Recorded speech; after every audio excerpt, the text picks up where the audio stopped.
Welcome to the video, guys. So today we're going to be talking about these horrible phantom fouls in the NBA, players barely getting touched and they call foul practically every time, why and how it can come to an end.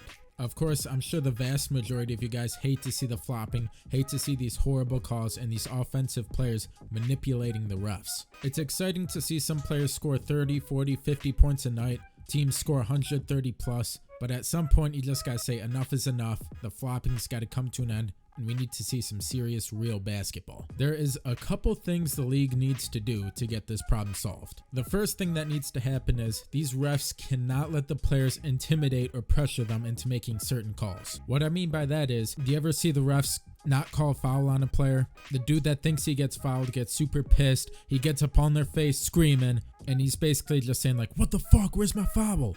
Of course, none of us regular people want a 6'7", 230-pound man getting pissed off at you, getting all up in your space. But as NBA refs, you cannot let these players intimidate you, force you to make these calls just to appease them. You have to make the right calls, whether you're going to be uncomfortable from it or not. Unless you've got a player like Ron Artest in the game, they're not going to attack you. They're not going to start beating your ass. So we need to see the right calls, regardless if the players like it or not. Number 2, you cannot call these fouls for players not even trying to put the ball through the basket or score. We've all seen it. A player does a pump fake, the defender jumps, and then the shooter just throws his body right into the defender. He'll be doing some 360 turnaround bullshit, not even looking at the basket, throws it up, and they call foul. And guess what? In that case, the player's not trying to score, he's trying to draw a foul. These players are just looking for any tiny bit of contact to try and draw a shooting foul, and that's part of the problem. I get trying to draw contact, but when these dudes aren't even trying to actually score and they're just trying to get free throws, that's where we need to draw a fine line.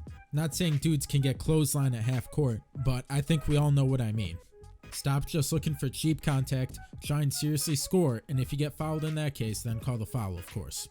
Stop calling fouls for the three-point shooters that jump 5 feet into a defender just to get some contact, alright? That's where the problem lies, mostly. And number 3, we need harsher penalties for the flopping. Now, in real time, it's hard to tell if a player's flopping or there was serious contact because from certain angles, you just really can't tell. And then after the game, they'll say, oh, he was flopping, let's give him a fine. Of course, we have instant replay. They can look at that during the game, but that doesn't always work out. If a player is caught intentionally flopping, there needs to be harsher penalties. Flopping is one of the biggest things ruining the game. It's a reason for all these phantom calls, and if they start enforcing stricter rules on the flopping, harsher penalties, we can see it come to an end. We can once again see a more physical level of basketball, which I think we all want to see. Offense is great. I love seeing a good offensive team, but I also want to see some defense. I don't want to see these teams just going back and forth, trading threes and free throws every single game. Okay, guys, let me know your thoughts. Is this really a big problem? Do you think it's a problem at all? I do.